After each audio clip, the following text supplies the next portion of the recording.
사람이 밭에서나 포도원에서 짐승을 먹이다가 자기의 짐승을 놓아 남의 밭에서 먹게 하면 자기 밭에 가장 좋은 것과 자기 포도원에 가장 좋은 것으로 배상할지니라. 불이 나서 가시나무에 댕겨 낫갈이나 거두지 못한 곡식이나 밭을 태우면 불러온 자가 반드시 배상할지니라. 사람이 돈이나 물품을 이웃에게 맡겨 지키게 하였다가 그 이웃 집에서 도둑을 맞았는데 그 도둑이 잡히면 갑절을 배상할 것이요, 도둑이 잡히지 아니하면 그 집 주인이 재판장 앞에 가서 자기가 그 이웃의 물품에 손댄 여부의 조사를 받을 것이며, 어떤 잃은 물건, 즉 소나 나귀나 양이나 의복이나 또는 다른 잃은 물건에 대하여 어떤 사람이 이르기를 이것이 그것이라 하면 양편이 재판장 앞에 나아갈 것이요, 재판장이 죄 있다고 하는 자가 그 상대편에게 갑절을 배상할지니라. 사람이 나귀나 소나 양이나 다른 짐승을 이웃에게 맡겨 지키게 하였다가 죽거나 상하거나 끌려가도 본 사람이 없으면 두 사람 사이에 맡은 자가 이웃의 것에 손을 대지 아니하였다고 여호와께 맹세할 것이요, 그 임자는 그대로 믿을 것이며 그 사람은 배상하지 아니하려니와, 만일 자기에게서 도둑 맞았으면 그 임자에게 배상할 것이요, 만일 찢겼으면 그것을 가져다가 증언할 것이요, 그 찢긴 것에 대하여 배상할지니라. 만일 이웃에게 빌려온 것이 그 임자가 함께 있지 아니할 때에 상하거나 죽으면 반드시 배상하려니와, 그 임자가 그것과 함께 있었으면 배상하지 아니할지니라. 만일 새 낸 것이면 새로 족하니라. 사람이 약혼하지 아니한 처녀를 꾀어 동침하였으면 납폐금을 주고 아내를 삼을 것이요, 만일 처녀의 아버지가 딸을 그에게 주기를 거절하면 그는 처녀에게 납폐금으로 돈을 낼지니라. 너는 무당을 살려두지 말라. 짐승과 행음하는 자는 반드시 죽일지니라. 여호와 외에 다른 신에게 제사를 드리는 자는 멸할지니라. 너는 이방 나그네를 압제하지 말며 그들을 학대하지 말라. 너희도 애굽 땅에서 나그네였음이라. 너는 과부나 고아를 해롭게 하지 말라. 네가 만일 그들을 해롭게 함으로 그들이 내게 부르짖으면 내가 반드시 그 부르짖음을 들으리라. 나의 노가 맹렬함으로 내가 칼로 너희를 죽이리니 너희의 아내는 과부가 되고 너희 자녀는 고아가 되리라. 네가 만일 너와 함께한 내 백성 중에서 가난한 자에게 돈을 꾸어주면 너는 그에게 채권자같이 하지 말며 이자를 받지 말 것이며, 네가 만일 이웃의 옷을 전당 잡거든 해가 지기 전에 그에게 돌려보내라. 그것이 유일한 옷이라. 그것이 그의 알몸을 가릴 옷인즉 그가 무엇을 입고 자겠느냐. 그가 내게 부르짖으면 내가 들으리니 나는 자비로운 자임이니라. 아멘.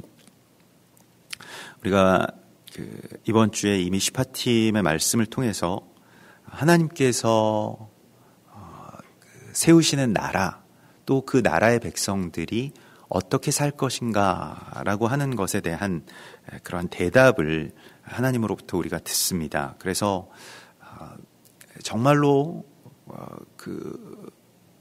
가장 소외되기 쉬운, 또 사랑으로부터, 자비로부터, 또 어떠한 혜택으로부터 가장 소외되기 쉬운 이 노예들에 관한 법에서부터 시작되는 이 하나님의 법, 또 하나님의 나라, 그것은 그 가장 낮은 곳, 또 가장 이 낮은 이 계층의 사람들을 향한 하나님의 사랑의 통로가 되라고 하는 것이 이제 하나님의 나라의 법이고, 또 특별히 노예를 풀어주는 나라가 되라. 그것이 하나님께서 그 나라를 세우시는 목적이라고 하는 것을 우리에게 말씀을 하십니다. 그래서 하나님의 나라를 세운다라고 하는 것은 세상에 매여 있는 사람들을 풀어주는 사명을 갖는 것이고요. 또 세상에 묶여 있는 땅을 풀어서 하나님께로 되돌려드리는 그러한 사명을 갖고 있는 것입니다. 그것이 이 토라에서 말씀하시는, 또 미슈파팀에서 우리 가운데 명령하고 계신 하나님의 법이고 하나님의 나라가 되겠습니다. 오늘 이제 계속해서 배상에 대한 법들을 말씀을 하시는데요. 사실 이 배상이라고 하는 것이 우리도 어제도 나누었던 것과 같이 이것은 이 보상하다라고 하는 이 샬람이라고 하는 말에서 나온 것입니다. 그래서 그 보상이라고 하는 것이 무엇인가? 그게 이제 그 화평하게 하는 것이고요. 더 확대해서 생각하면 이 샬람이라고 하는 것이요. 그래서 그 평안하다 또 평안하십시오라고 우리가 인사를 하는 바로 그 샬롬이 이 샬람과 연결이 되는 것인데, 특별히 이러한 보상이라고 하는 것에 대하여서 우리가 뭐 누군가에게 내가 그 어떤 손해를 입히거나 상해를 입힌 것이 있으면 보상하라라고 하시는 그러한 그 명령뿐만이 아니라 이 샬람이라고 하면 화평하게 하는 자가 되라라고 하는 그러한 사명을 우리 가운데 주신 것입니다. 그래서 내가 뭐 당연히 내가 끼친 손해는 내가 갚는 것이 물론 오늘날의 어떤 그 관습에서도 당연한 일이겠습니다만은, 내가 끼친 손해나 상해가 아닐지라도 누군가 다른 사람에게 받은 그 피해와 또 그 손해를 내가 대신 갚아주게 되면 어떤 일들이 일어날까요? 그들 간에 화평이 성립이 될 수가 있겠습니다. 그것을 이제 화평케 하는 자라고 이렇게 말씀을 하고 있습니다. 그래서 이 보상과 화평의 관계라고 하는 것은 화평하기 위해서는 보상해야 된다라고 하는 것을 우리에게 가르치십니다. 그래서 이게 이 샬렘, 예 샬렘 하는 것인데, 이게 그 보상한다라고 하는 그런 뜻인데, 이것이 안전하다 혹은 내가 지불하다라고 하는 그런 뜻이 되겠고요. 예수님을 만난 삭개오가 누가복음 18장에서 변화를 받아서 곧바로 무엇을 말합니까? 내가 누군가의 것을 빼앗은 것이 있다면 그것을 내 갑절이라도 갚겠나이다 라고 하는 결단을 하죠. 이 보상의 결단이 그 안에서 일어나게 됩니다.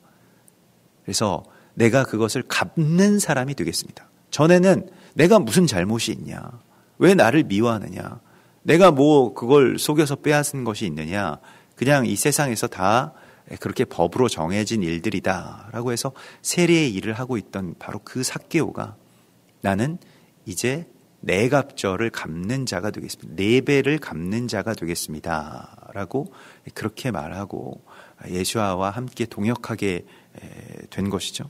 그래서 예수께서 이르시되 오늘 구원이 이 집에 이르렀으니 이 사람도 아브라함의 자손임이로다. 그래서 아마도 삭개오는 그 이방인의 피가 섞였거나 아니면 그 이방인으로 그렇게 취급을 받았던, 뭐 그 당시에 세리들은 다 이방인의 취급을 받았기 때문에요. 아브라함의 자손이라고 생각하는 사람들에 의해서 미움을 받았죠. 네, 예수님께서 그 삭개오를 이 사람도 이제 아브라함의 자손이다. 그러니까 하나님의 백성이 된다. 아브라함의 자손이 된다라고 하는 것은 보상하는 자, 내가 대신 갚아주는 자가 되는 것을 말합니다. 그것이 그리스도인이라고 불리우는 자들이 해야 될 사명입니다. 우리가 주님을 만나는 순간 삭개오와 같이 자신의 것을 막 움켜쥐고 지키고 빼앗기지 않고 방어하고 나누어 주지 않고 또 대신 보상해 주는 것을 가장 억울한 것으로 생각하던 우리에게 하나님의 나라의 백성으로서 왕으로서 탕감해주고 가난한 자들에게 나누어주고 또 악을 선으로 갚아주는 그러한 주의 백성이 되라고 말씀을 하시고 있습니다. 로마서 15장에서는 그 바울이 이것에 대해서 빚진 자의 심정을 갖는다라고 말하고 있는데요.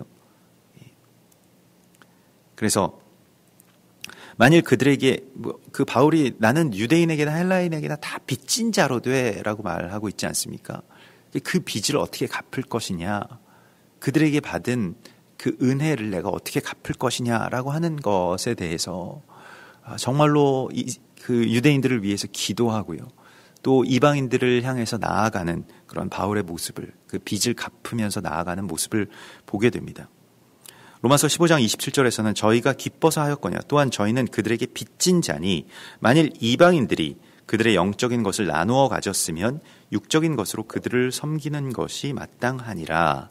그래서 이방인들이 유대인들에 대하여서 복음으로 말미암으면 빚진 자의 심령을 갖는 것이 마땅하다라고 그렇게 말하고 있습니다. 우리가 그 무엇을 이제 보답한다라고 하는 것은 꼭 그 사람에게 내가 뭐 해를 끼쳤거나 혹은 은혜를 입은 것이 아니라고 할지라도 우리가 하나님으로부터 또 다른 사람들로부터 많은 것들을 받았기 때문에요.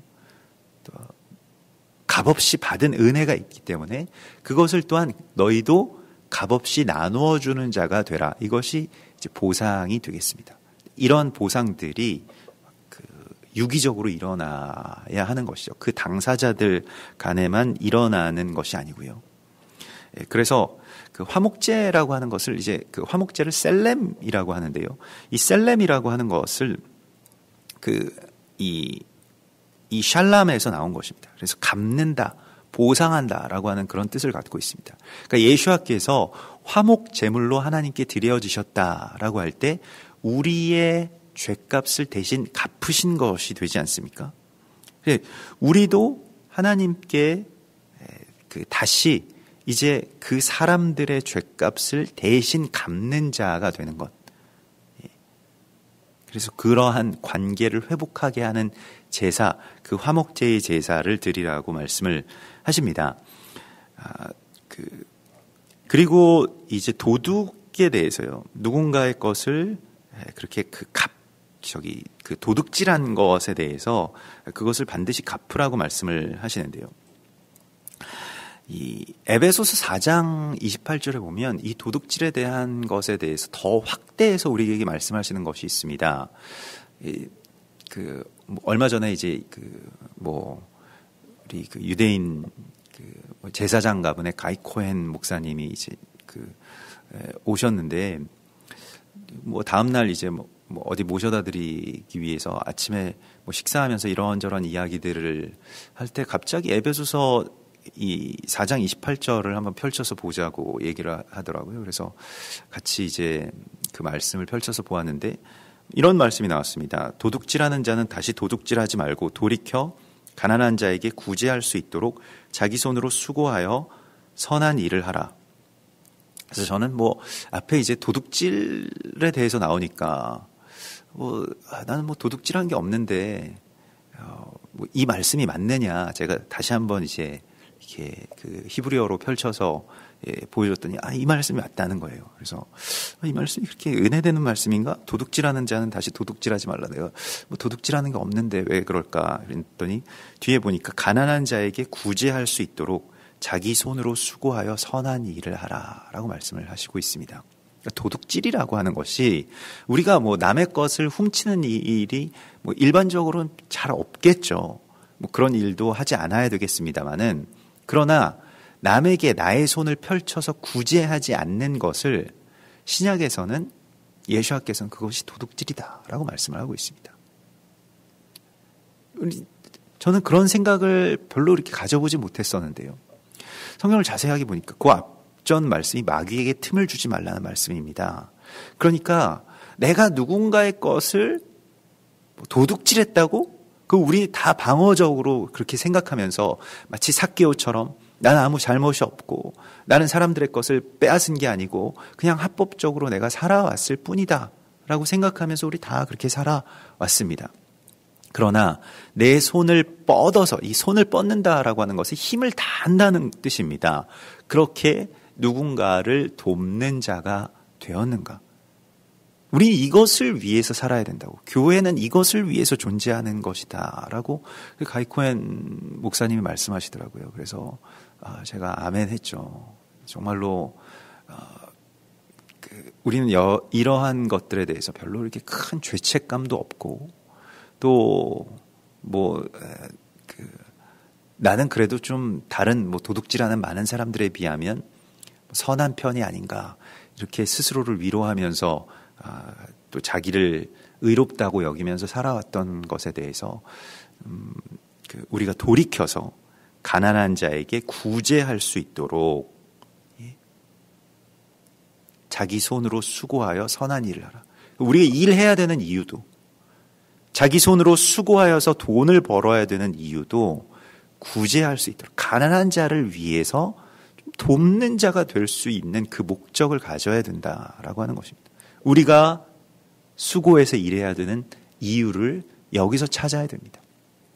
이래야 먹고 살지, 이래야지 더 좋은 차 타지, 더 좋은 옷 입고 더 맛있는 것 먹지, 뭐 좋은 집에 살지, 이것에 목적을 두지 말고 그것은 도둑질하는 것과 마찬가지라고 말씀을 하십니다. 그래서 가난한 자에게 더 많은 것을 나누어 줄 수 있도록, 구제할 수 있도록 더 열심히 일하라 라고 말씀을 하고 있습니다. 그래서 물론 교회의 이 형편이 어려운 것도, 재정 상황이 그렇게 아주 이렇게 풍요하지 못한 것도 하나님께서 주시는 어떤 은혜의 일종이겠습니다만, 개인적으로도 마찬가지이겠죠. 그러나 때로 하나님께서 이 가난한 자들을 향해서 주시는 그러한 하나님의 은혜의 통로로서, 손과 발로서 우리에게 그렇게 나아가라고 하시기 위해서, 또 그것을 우리가 감당하기 위해서 우리가 그렇게 더 열심히 하나님의 일을 하고 또 섬기고 또 그것을 가지고 더 많이 구제할 수 있도록, 더 많이 나누어 줄 수 있도록 살라고 말씀하시는 것이 이 도둑질한 것에 대한 배상법 안에 숨겨져 있는 하나님의 말씀입니다. 그러니까 실은 신약의 말씀은 구약의 말씀을 훨씬 더 강화하죠. 그래서 신약에서 율법이, 이 미슈파팀들이 다 폐하여졌다라고 생각하는 것은 정말 너무나도 큰 착각입니다. 훨씬 더 강화한 삶이 무엇인가를 우리에게 말씀하고 있습니다. 그러니까 이 미슈파팀은 어찌 보면 그 껍데기라고 한다면 그 껍질, 이 표면의 어떤 행위죠. 그 행위를 지키고 있다 보면 이제 그 어떤 핵심을, 그 핵을 이제 우리가 발견을 하게 되는데, 그것이 그 껍질을 까고 들어가서의 그 핵이 훨씬 더 강화된 하나님의 말씀입니다. 그러니까 내가 꼭 도둑질하고 있지 않다 할지라도, 내가 언제 도둑질했습니까? 이렇게 하나님 앞에 나아가서 항변하지 않습니까? 그러니까 네가 가난한 자들에게 주지 않은 바로 그것이 나에게 하지 않은 것이고 네가 도둑질한 것이나 마찬가지라고 하나님이 책망하시는 그 재판장 앞에 우리가 서게 될 것입니다. 우리가 지금 무엇을 도둑질하고 있을까요? 어떤 것에 대해서 그저 쉽게 외면할 수 있는 이 세상, 또 두터운 어떤 종교적인 벽 안에서 우리끼리 예배하고 있으면 하나님과의 좋은 관계를 유지하고 있으리라고 착각하게 만드는 어떤 이런 종교적인 그 구조, 시스템 안에서 우리가 하나님께서 우리에게 말씀하신 대로 내가 빚진 자로서 혹은 도둑질한 자로서 이것을 배상하는 그러한 돌이킴을 우리 가운데에 그리스도 예수께서 주시는 것입니다. 그래서 이 모든 것들을 너희가 이제 이 갑절을 배상할지니라라고 말씀을 하시는데, 이제 삭개오는 거기에서 더해서 내가 4배를 갚겠습니다라고 그렇게 말을 하죠. 갚는다라고 하는 이 배상의 개념에 관해서 우리가 어제도 나누었습니다마는 그대로, 그러니까 내가 그 받은 만큼을, 내가 상해한 만큼을 그대로 이 배상받는다 혹은 그대로 갚아준다라고 하는 그러한 어떤 동해보상법에 대해서, 그러니까 눈에는 눈으로 이에는 이로 그렇게 하라라고 말씀하시는 그 말씀이 굉장히 많이 이제 오해하고 있는 말씀 가운데 하나인데요.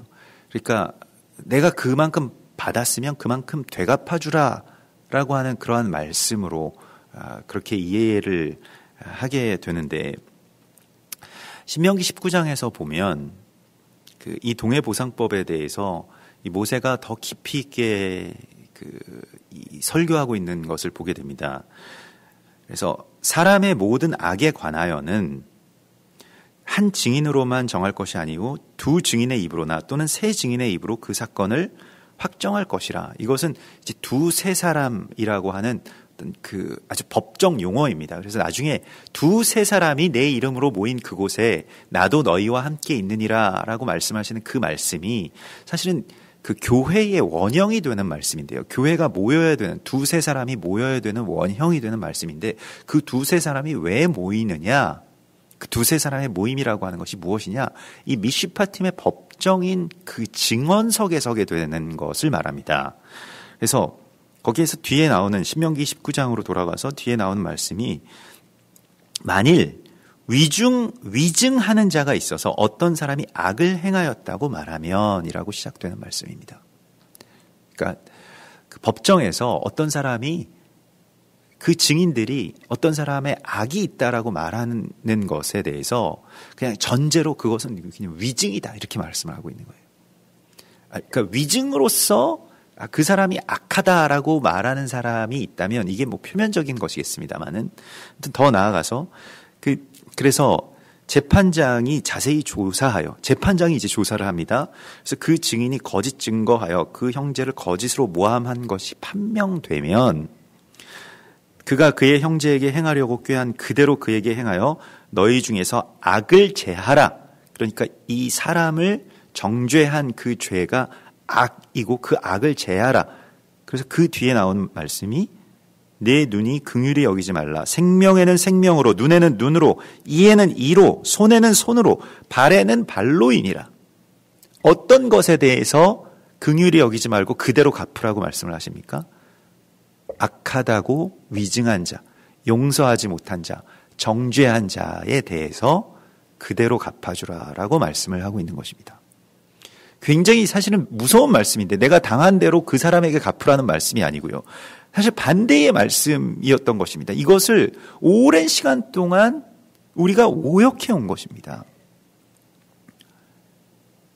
그래서 두세 사람이 내 이름으로 모인 그곳에 내가 너희와 함께 있느니라 라고 하시는 말씀의 맥락은 예수님께서 이 신명기의 말씀을 그대로 인용하셔서 하신 말씀은 너희 형제 중에 누군가 범죄한 것이 드러나거든 두세 증인의 입으로 두세 사람이 가서 그를 권면하고 또 교회가 권면하고 그래도 듣지 않고 돌이키지 않으면 이방인과 세리와 같이 여기라. 이방인과 세리를 예수님께서 다루신 방식은 그들도 잃어버린 하나님의 어린 양이라고 하는 그러한 대상으로서 바라보신 것이죠. 그러니까 미워하고 버리고 포기하고 이러한 것이 아니고 끝까지 기도하고 찾아가고 붙들라 하고 말씀을 하고 있습니다. 우리가 여기에 대해서 만일 위증해서 누군가에게 죄가 있다. 이게 팩트입니다. 하나님이라고 하나님 재판장 앞에 가서 서게 되면 하나님께서 그 죄를 찾으려고 아무리 살펴도 찾지 못하게 되실 것인데 그것은 이미 예수께서 죄값을 지불하셔서 그 사람이 죄가 없다라고 판명이 나 있기 때문입니다. 우리가 예수의 십자가를 부정하는 그 정죄를 따라서 산다라고 하는 것은 그대로 그 기준대로 내가 받을 심판에 대해서 하나님께 고하는 것이나 마찬가지라고 성경이 말씀하고 있기 때문에 우리가 보상한다 또 변상한다 혹은 그 받은 만큼 갚아준다라고 하는 것은 내가 받은 만큼 갚음을 당하지 않기 위해서는 내가 누군가에게 죄를 사해준 만큼 나의 죄를 사하여 주시기를 구하는 그러한 그 기도가 내 안에서 성취되기 위해서는 무엇을 해야 될지 두세 사람이 모여서 교회라고 하는 공동체가 그 죄를 어떻게 다루어야 할지 그 받은 어떠한 이 죄인으로부터 받은 어떤 그 피해에 대해서 우리가 어떻게 대신 배상해 줌으로써 화평케 하는 자의 직분을 가져야 할지에 대해서 오늘 성경이 우리에게 말씀을 하고 있습니다. 그래서 이러한 화목제의 제사를 드리라. 그래서 고린도후서 5장 18절에 그리스도로 말미암아 우리를 자기와 화목하게 하시고 또 우리에게 화목하게 하는 직분을 주셨다. 대신 갚는 직분을 우리에게 주셨다라고 하는 것입니다. 그래서 우리가 직접적으로 유대인을 죽이지 않았지만은 유대인들에게 가서 죄송합니다. 나를 용서해 주십시오. 우리가 당신들을 십자가의 이름으로 처형했던 것, 괴롭혔던 것, 부정했던 것, 미워했던 것에 대해서 용서를 구하고 또 더 나아가서 그들에게 사랑을 전하는 그 일들이 결국 우리가 그것을 갚는, 빚진 자로서 갚는 일이 되겠죠. 그래서 오랜 시간 동안 이스라엘의 각 무슨 터미널이나 거리에 가서 만나는 유대인들에게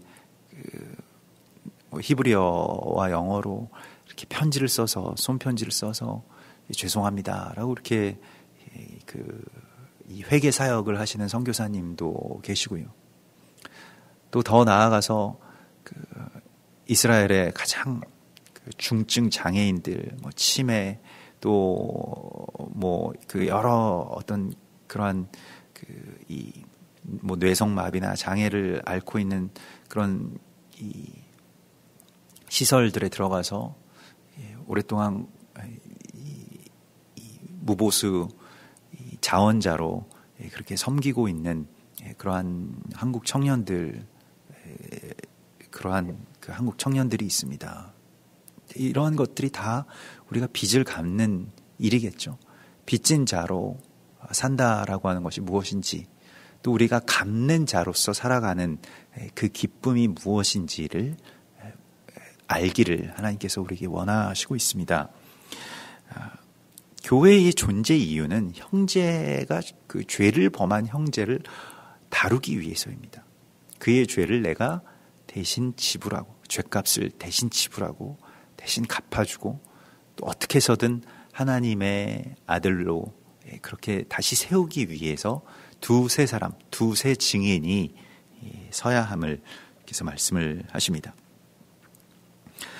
그리고 이 16절에서 보면 사람이 약혼하지 아니한 처녀를 꾀어서 동침하였으면 납폐금을 주고 아내로 삼으라.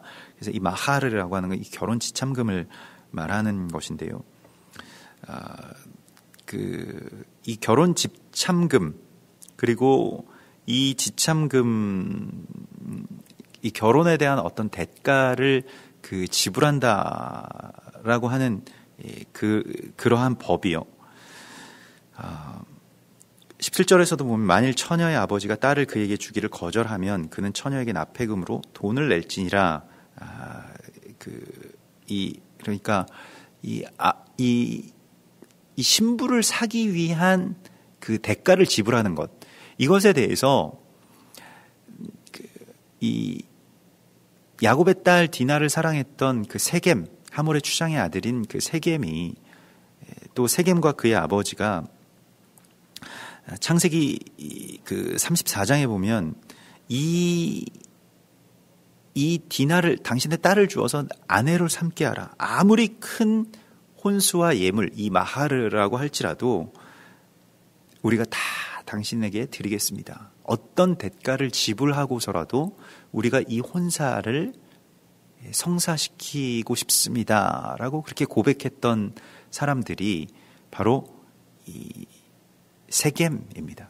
그게 나중에 이제 사마리아 땅이 되고요.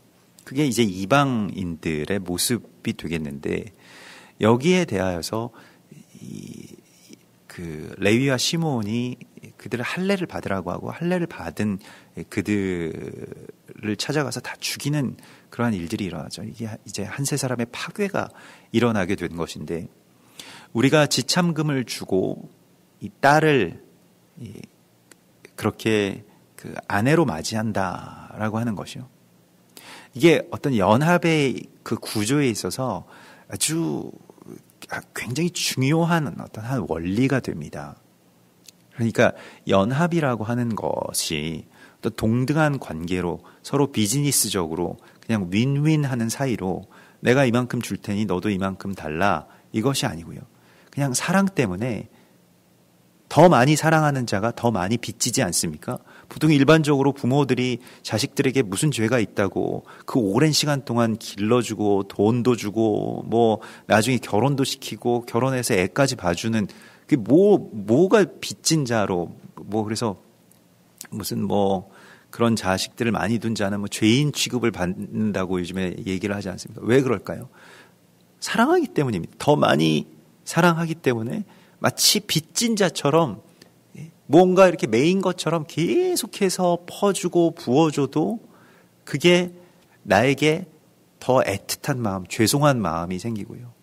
뭐 이렇게 크게 잘못한 것도 없는 것 같은데도 더 많이 해주지 못한 것에 대한 어떤 그런 미안하고 안타까운 마음들이 있죠. 이게 빚진 자의 마음입니다. 빚진 자의 마음은 더 사랑하는 마음을 갖는 것이고요. 이게 납폐금의 원리입니다. 그러니까 정말로 사랑해서 어떤 대가를 지불하고서라도 당신과 하나가 되고 싶습니다 라고 할 때의 연합이 이루어지는 것이지, 내가 당신들 한번 도와주고 싶고 당신들이랑 어떤 동등한 어떤 그 파트너십을 맺고 싶은데 한번 연합해보지 않겠냐 라고 하면 상처만 받고 끝납니다. 실제로 이러한 일들이 계속해서 일어나고 있죠. 레위와 시므온들은 아직도 칼을 들고 있습니다. 이 관계를 단절하자, 끊자. 당신들은 우리를 괴롭히고 욕보이기 위해서 온 자들이다 라고 하는 것이요. 아직도 이스라엘 사람들이 제일 싫어하는 어떤 그 직업이 선교사입니다. 그러니까 그냥 이 사람 선교사다라고 하면 거기서 끝나는 거예요. 그 말만 들어도 싫어하게끔 교육을 받게 됩니다. 우리나라로 치면 무슨 마귀 할멈이다 이런 말과 비슷한 뜻일 겁니다. 그 사람들을 어떻게 사랑하고 우리가 하나가 될 것이냐라고 하는 것에 대해서, 결혼하는데 왜 내가 돈을 그렇게 많이 지불하고 결혼을 해야 되느냐? 사랑하기 때문에, 더 많이 사랑하기 때문에. 거기에 이 연합의 결혼에 또 한 세 사람의 회복이 열리게 될 것이라고 말씀을 하고 있습니다. 그리고 그 뒤에서는요, 이 신부의 정결함에 대해서 말씀을 하고 있는데, 너는 무당을 살려두지 말라라고 하는 그런 말씀을 합니다. 짐승과 행음하지 말게 하라라고 하는 것이요. 그래서 이 혼탁해지는, 그리고 또 이 무당이라고 하는 것은 이제 나중에 이 사울 왕이 신접한 여인에게 가서 묻는 것과 같이 하나님께로부터 답이 없을 때 찾게 되는 어떤 다른 그 대상들을 말합니다. 또 하나님을 섬기는 어떤 음란한 방식 가운데 하나가 이런 어떤 영매들을 찾아서 무언가 어떤 그 사인을 구하고 뭔가를 내가 더 많이 캐내고 알아내고 정보를 이렇게 획득하기를 그렇게 구하죠. 이게 순종하는 마음이 없을 때에 생기는 것입니다. 이렇게 믿음이 없고 불안감이 많을 때 무당을 찾게 되죠. 이렇게 뭐 이번에 대학을 합격할 건지, 아들을 낳을지, 딸을 낳을지, 이런 걸 다 예전에 무당들에게 가서 묻고, 요즘에도 그렇게 묻는 그 사람들이 많아졌죠. 이 영이 그 음란의 영과 연결이 되어 있습니다. 그래서 그 모든 이 무당들이 모여 있는 어떤 그러한 그러한 그 지역에는 또 같이 연결해서 집창촌이 있죠. 예전에 미아리가 그랬고요. 지금 이 강남의 논현동에 그런 룸사롱이 많은 그러한 그 지역에 또 무당집들도 굉장히 많이 있는 것을 보게 됩니다. 이게 같은 영이기 때문에 그렇습니다. 행음하는 영입니다. 귀신과 행음하는 것이기 때문에요. 이게 마치 사람이 짐승과 행음하는 것과 같이 영적으로는 귀신과 행음하는 거고, 우리가 어떻게 그런 일들이 있을 수가 있겠느냐라고 하는데, 실제로 그러한 이 일들을 하죠. 그래서 그게 다 이 하나님을 사랑하지 않고 자기 자신을 사랑하는 그런 왜곡된 이 사랑의 병폐들로서 이제 나타나게 되는 것입니다. 나를 위해서 살아가게 되면 무당을 찾게 되어 있습니다. 하나님을 믿고 하나님의 뜻에 따라서 순종하게 되면 무당을 찾을 일이 없겠죠. 우리가 예수 믿는 가운데서도 특별히 무당집을, 점집을 찾지 않는다고 할지라도 마치 하나님을 믿는 데에 있어서 이렇게 좀 무속적으로 믿는 경향들에 대해서 깊이 경계해야 됩니다. 우리도 그런 무속신앙의 전통 아래에서 그것이 좀 변질되어서 기복신앙 이런 것들로 이제 나타나게 되고, 사실 하늘의 복을 구하는 것은 우리가 해야 될, 또 우리가 받을 그런 그 복을 우리가 구하는 것은 굉장히 자연스럽고 마땅히 우리가 해야 될 일입니다. 그래서 아브라함의 하나님이 나의 하나님이 되고 이삭의 하나님 나의 하나님, 다윗의 하나님이 나의 하나님이 되게 해달라고 하는 그 하늘의 복이요, 하늘의 신령한 복, 가난한 자는 복이 있나니 너희가 그 하나님의 나라의 백성이 될 것이라고 하시는 그 말씀의 그러한 복, 이 팔복, 그것을 우리가 받기를 구하는 것이 이제 성경에서 우리 가운데 말씀하시는 기복신앙인데, 무당신앙은 다른 걸 갖게 해달라고 하나님께 구하라고 말하고 있지 않습니까? 그래서 하나님으로 말미암아서 점을 치는 것은 더 악한 일이라고 할 수가 있겠습니다. 그래서 내가 뭘 하면 이익을 볼지, 뭘 하면 돈을 더 많이 벌어서 뒤에 뭐 그렇게 하게 될지, 그러한 것이 아니고 정말로 하나님 사랑해서 하나님이 우리 가운데에 주시는 그 기쁨을 내가 누리고, 또 손해보는 것 같지만 내가 대신 갚아주는 기쁨을 누리고, 또 내가 빚진 자의 심정으로 더 많이 사랑하고, 마치 납폐금을 주고 그 딸과 결혼하려고 했던 그 사랑의 마음으로, 그 열정적인 뜨거운 사랑으로 다시 한 세 사람을 시도하고, 이것이 하나님께서 우리 가운데에 부르시는 하나님의 백성으로서의 법이라고 말씀을 하고 있습니다. 더 나아가서 너는 이방 나그네를 압제하지 말며 그들을 학대하지 말라라고 말씀을 하십니다. 이것도 사실은 노예를 이 해방시키는 나라가 되라고 하는 것만큼 사실은 충격적인 말씀인데, 사실 그 고대 사회에서 이 이방 나그네라고 하는 것은 오늘날의 뭐 난민들도 마찬가지입니다만은 굉장히 그 사회나 공동체에 타격을 줄 수 있는 아주 잠재적인 범죄자들이기 때문에 이들을 만나거든 죽여도 무방하다라고 하는 법이 고대의 법의 어떤 그 기준이 되는 게 뭐 함무라비 아닙니까? 그런 곳에 써 있는 뭐 애굽의 법전이나 뭐 수메르의 법전 모두 다 이 이방 나그네들을 만나거든 죽이라, 혹은 노예처럼 여기라, 혹은 강도나 범죄자처럼 멀리해도 된다라고 하는 그러한 법들이 일반적이었습니다. 근데 거기에 대해서 너는, 세상은 그렇지 않지만은 너희는 이방 나그네를 압제하지 말라. 그들을 학대하지 말라. 왜요? 너희도 애굽 땅에서 나그네였음이라. 그래서 우리가 뭐 오늘날 이기적인 유전자라고 하는 말도 유행합니다만은 이 찰스 다윈이 종의 근원에서 사람의 본성에 대해서 그들의 이빨과 발톱은 피로 물들었나이다라고 하는 그러한 그 시를 인용하면서 사람의 본성이, 사람의 종의 특성이 다른 사람들을 물고 뜯고 피로 물든 그 이빨과 발톱을 갖고 있는 종으로서 그렇게 규정합니다. 실제로 사람들이 서로 물고 뜯는 것, 우리가 뭐 뒤에도 그런 말씀이 나옵니다만은 결국에는 서로 미워하고 물고 뜯는 그것이요. 또 나와는 어떤 다른 냄새를 풍기고 다른 데서 온 어떤 그런 종족, 내 바운더리로, 나의 구역으로 들어오게 되는 다른 그 타자들을 물어 뜯는 습성, 이게 마치 뭐 개나 늑대들이 하는, 짐승들이 하는 것과 같은 그러한 종의 특성을 사람이 갖고 있다. 이것이 이제 다윈이 그리는 그 신화이고요. 그래서 악한 나라의 신화이죠.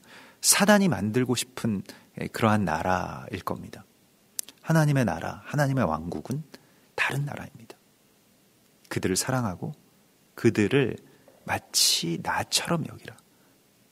내가 그랬던 것처럼, 그래서 뭐 과거에 나도 그런 적이 있었지, 뭐 그 생각만으로도 훌륭합니다만은 더 나아가서는 그들의 아픔을, 또 그들의 연약함을 나의 아픔과 연약함으로 가져오라라고 하는 말씀이 너희도 애굽 땅에서 나그네였음이라. 마치 그것이 이제 그 어머니의 사랑과 같은 것인데요. 이 엄마의 사랑이라고 하는 것을 이제 그 그 자궁에서 나온 말이 이제 레헴입니다. 그래서 이 레헴에서 라함이라고 하는 말이 나왔고, 가버나훔 하면 이제 이 자비의 마을이라고 하는 그런 뜻입니다. 그래서 레헴이라고 하는 그 말이, 이 나훔이라고 하는 그러한 말이 그 사람의 아픔을 내 아픔으로 그렇게 느끼게 되는 것입니다. 이게 하나님께서 우리에게 주신 사랑입니다.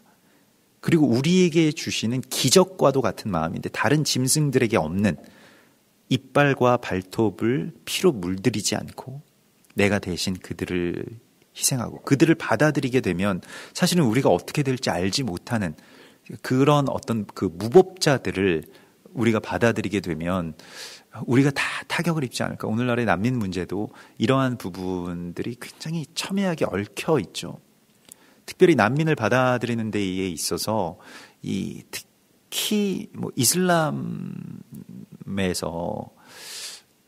무언가 또 어떤 그 모략들을 꾸며가지고 다 난민화 시켜서 전 세계로 지금 파송하고 있는 게 아닌가, 이러한 어떤 그 의문들을 떨쳐버릴 수 없는 많은 그런 의심 가는 구석들이 있습니다만은 이제 앞으로 어떻게 할 거냐. 또 만일 북한에 급변 사태가 일어나서 북한의 주민들이 대거 이탈하게 되는 경우에 어떻게 할 거냐.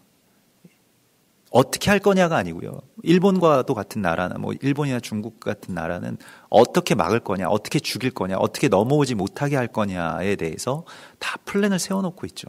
물론 한국도 마찬가지일 겁니다. 경제에 악영향을 미칠까봐 통일을 지연시켜야 된다라고 그렇게 아주 당당하게 말하는 어떤 그러한 나라이지 않습니까? 얼마나 사실 끔찍한 이야기일까요? 근데 다행히도 최근에도 조지 소로스가 한국에 와서 한국이 아마 근래의 통일을 이룬다면 전 세계적으로 가장 매력적인 투자 국가가 될 것이다라고 하는 그런 말들도 했다고 하죠. 그래서 사실은 그 희망이 있는데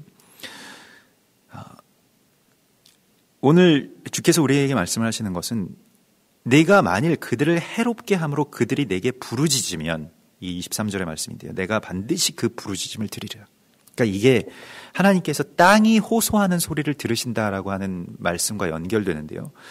굉장히 무서운 말씀입니다. 창세기 18장에서 여호와께서 이르시되 소돔과 고모라에 대한 부르짖음이 크고 그 죄악이 심히 무거우니 내가 이제 내려가서 그 모든 행한 것이 과연 내게 들린 부르짖음과 같은지 그렇지 않은지 내가 보고 알려 하노라.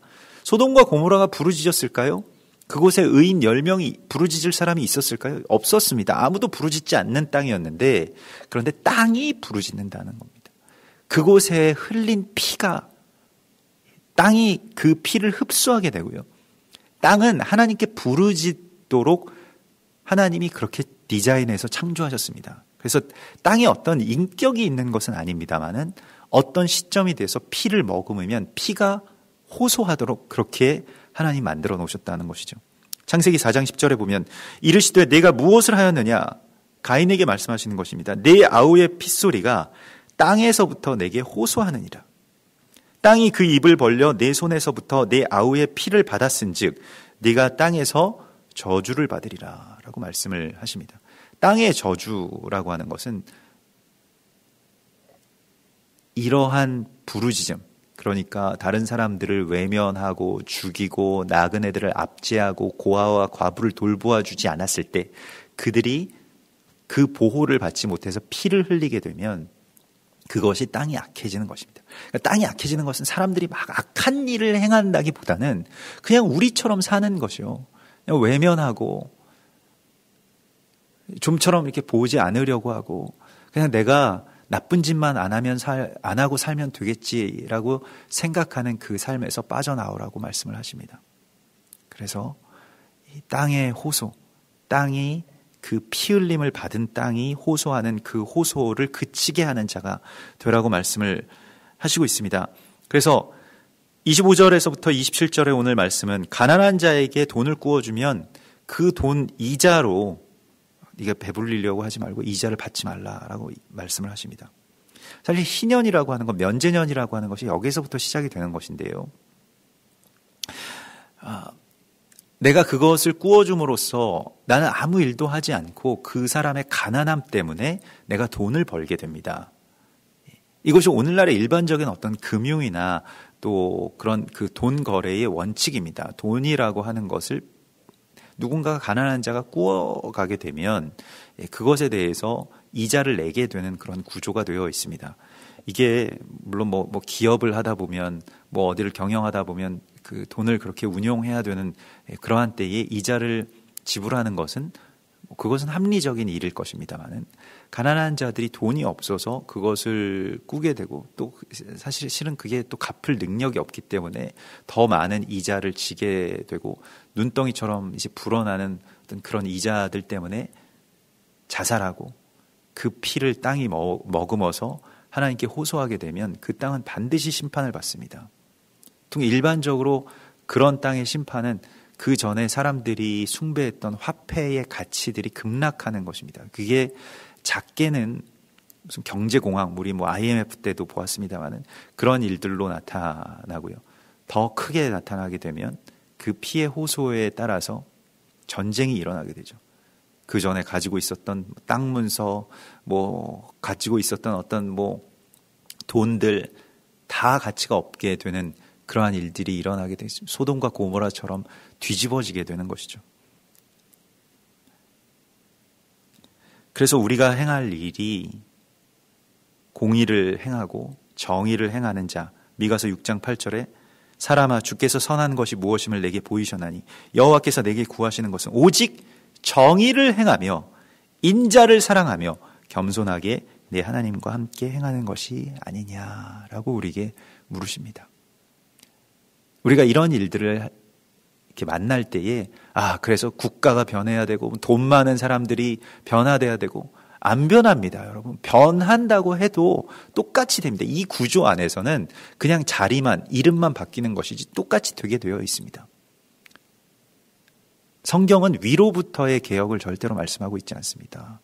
우리가 이 법대로 살기 시작할 때 하나님의 나라가 밑에서부터 이루어져서 위를 변화시키게 되는 그러한 하나님의 나라의 변화가 내 안에서부터 일어나기를, 내가 가난한 자들을 찾아가고 내가 공의를 행하고 정의를 세우는 그러한 주님의 통로가 되기 시작하라고 말씀을 하십니다. 우리 같이 기도하겠습니다. 하늘에 계신 우리 아버지시여, 이름이 거룩히 여김을 받으시오며 나라의 임하옵시며 뜻이 하늘에서 이룬 것 같이 땅에서도 이루어지이다. 오늘날 우리에게 일용할 양식을 주옵시고 우리가 우리에게 죄 지은 자를 사하여 준 것 같이 우리 죄를 사하여 주옵시고 우리를 시험에 들게 하지 마옵시며 다만 악에서 구하옵소서. 대개 나라와 권세와 영광이 아버지께 영원히 있사옵나이다. 아멘.